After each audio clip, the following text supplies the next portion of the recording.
Now, from the Weather Tracker TV Storm Studios, this is Your Weather Tonight.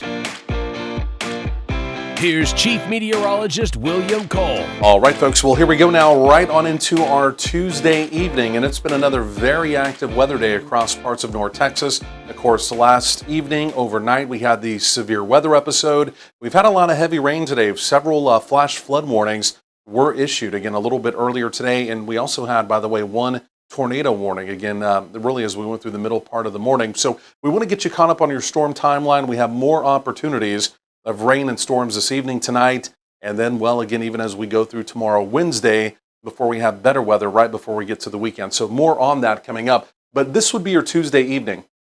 And again, this is specifically for the Metroplex. I'm going to kind of level out the rain probabilities right around 40%. This evening, I think a lot of the activity, what we do see, will mainly be southwest and maybe south of Dallas-Fort Worth. But again, like I mentioned, we'll walk you through the model and again show you what to expect here as we go forward in time. Now, this is what we've received. And if you just look across North Texas, to a certain extent, it's almost been feast or famine, right? I mean, some locations in our southeastern counties, like down around Anderson County, folks have picked up over 6 inches of rain. Flash flood warnings were issued down there earlier today. Again, meanwhile, Bosque County, Hamilton County, some locations, almost not even a drop. And even the southern sides of Tarrant County and the southern sides of Dallas County, a little bit drier. Again, you can see northern Denton County, though, picking up over 4 inches of rain. So now as we're heading into the evening, the big wave of heavier rain that really moved through our southern counties as we went through the afternoon, that's now pushing off to the east. There is still this lingering tornado watch. This will be expiring now relatively quickly heading into the early evening. But we're watching our next batch of thunderstorms that are now developing out to the west. And these are going to be tracing into our western counties, southwestern counties, and there will be a push with that activity again to the east as we go through the evening. And some of that could still be on the strong to severe side. So again, we do want to track that very carefully. But going forward in time, it's all about this. And you're probably tired of hearing me mentioning this, but this is our upper level storm system.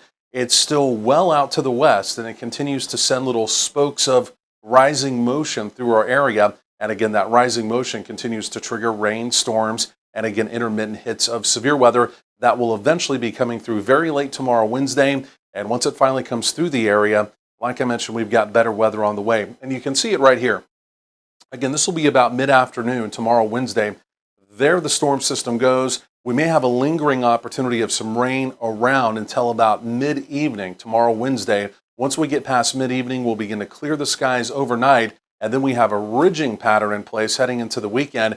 This will be some really good-looking weather, but by early next week, by this upcoming Monday, we're going to have another pretty significant storm system coming in from the west, and that may spell some more active weather, again, early next week. But as we go through this evening, again, the opportunity of severe weather is there, red to pink. Like I mentioned, any activity we see will kind of be coming in from the west. I think it's maybe going to trace a little bit further down to the south. But again, the opportunity of hail and wind, still this lower end tornado probability. I think a lot of the concern with any tornadic activity is really beginning to tamp down. It's not a zero tornado probability heading into the evening, but again, compared to a little bit earlier today, I think that's easing down. Still that opportunity of hail. Again, any storm that really takes off, it's not impossible to have some golf ball size hail with that. So again, here's the modeling. You can see as we go through the evening, the model trying to keep most of the activity primarily in our southern counties, right? Scattered activity around, that's kind of that 40% shot I was talking about,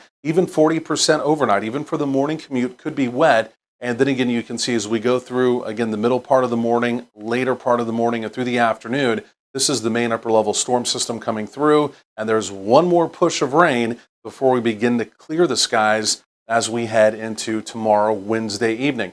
So rainfall to come. The best bet to see, again, accumulating rain remains in our eastern counties. Again, that'll be first thing tomorrow. But again, elsewhere, other locations could still easily pick up a half an inch to maybe over an inch of rain before it's all said and done. Overnight tonight, again, you're seeing some 50s to right around 60. There are your rain chances overnight. And then for tomorrow, it will be a cooler day with highs generally in the 60s around the area. And again, there is that lingering opportunity of, again, some rain, some thunderstorm activity. And again, we will be chillier Wednesday night, 40s, some 50s, before we rebound the temperatures back into the 70s for Thursday.